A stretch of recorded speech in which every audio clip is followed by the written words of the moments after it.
الحمد لله وحده والصلاة والسلام على النبي الذي لا نبي بعده. أعوذ بالله من الشيطان الرجيم. بسم الله الرحمن الرحيم. وَكَذَلِكَ جَعَلْنَاكُمْ أُمَّةً وَسَطًا لِتَكُونُوا شُهَدَاءَ عَلَى النَّاسِ وَيَكُونَ الرَّسُولُ عَلَيْكُمْ شَهِيدًا. وَمَا جَعَلْنَا الْقِبْلَةَ الَّتِي كُنْتَ عَلَيْهَا إِلَّا لِنَعْلَمَ من يتبع الرسول ممن ينقلب على عقبيه وإن كانت لكبيرة إلا على الذين هدى الله وما كان الله ليضيع إيمانكم إن الله بالناس لرؤوف رحيم. عزیزان محترم، آج سورہ بقرہ کی آیت نمبر 143 اس کا درس ہم سننے کی سعادت حاصل کر رہے ہیں. وَكَذَلِكَ جَعَلْنَاكُمْ، اور ہم نے اے امت محمدیہ تمہیں امت عدل بنایا. امت عدل بنایا. اگلی امتوں میں کسی میں افراط اتنا تھا کہ نبیوں کو خدا بنا دیا اور تفریط آئی، اتار آیا تو تنزل آیا، اتنا آیا کہ نبیوں کو قتل کر دیا یا ان کا بائیکاٹ کر دیا یا ان پہ الزام لگا دیے. یہ امت ایسی ہے.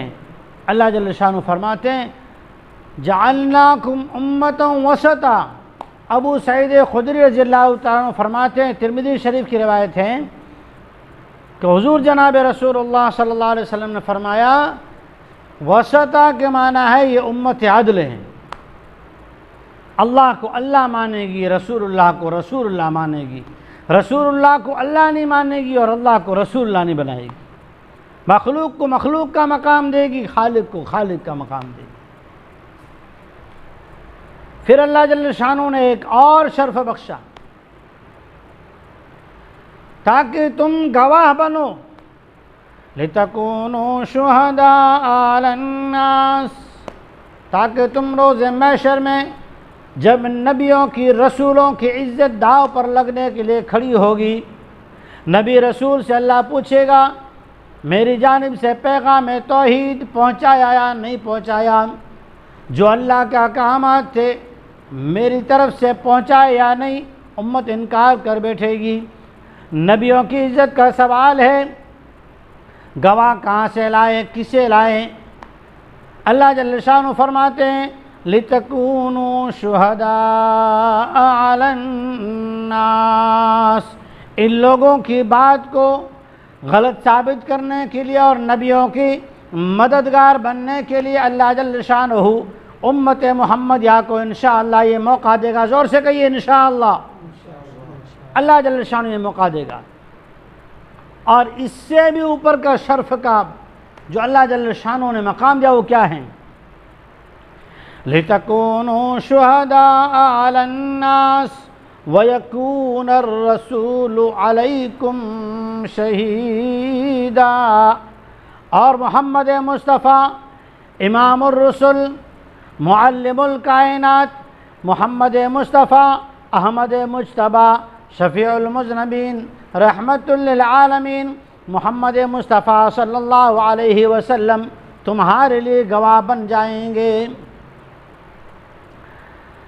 وَمَا جَعَلْنَا الْقِبْلَةَ الَّتِي كُنْتَ عَلَيْهَا، اور اللہ جل شانہ نے آپ کے لیے جو کعبہ ہیں اس کو جو بیت المقدس کی جانب حکم دیا پھر کعبۃ اللہ کی جانب پھیر دیا. اس سے مقصد یہ نہیں تھا کہ آپ کا دل رنجیدہ ہو، مقصد یہ نہیں تھا کہ آپ شکوک و شبہات کے شکار ہو جائیں یا صحابہ میں رنجش پھیل جائے. مقصد یہ تھا اللہ جل شانہ دکھانا چاہتے تھے کہ اطاعت و فرما برداری کس میں ہے.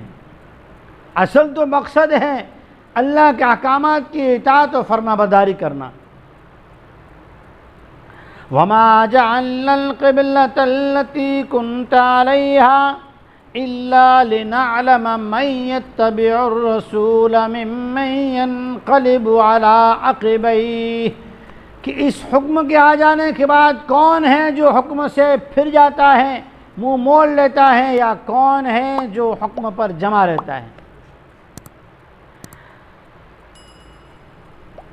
وَإِن كَانَتْ لَكَبِيرَةً إِلَّا عَلَى الَّذِينَ هَدَى اللَّهُ، اطاعت پہ، بات ماننے پہ جمے رہنا ہر ایک کا کام نہیں ہے۔ اللہ جل شانہ جسے ہدایت دے، اور ہدایت بغیر طلب کے نہیں آتی۔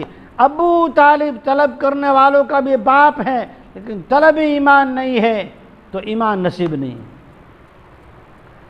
وَإِن كَانَتْ لَكَبِيرَةً إِلَّا عَلَى الَّذِينَ هَدَى اللَّهُ، جسے اللہ ہدایت دے نا وہی اطاعت و فرما برداری کر سکتا ہے۔ اس لیے اللہ سے ہدایت مانگا کرو، طلب کیا کرو، اللہ کے سامنے گریہ و زاری کیا کرو، نیکی کر کے بھی شکر ادا کیا کرو، نیکی کر کے بھی ڈرا کرو۔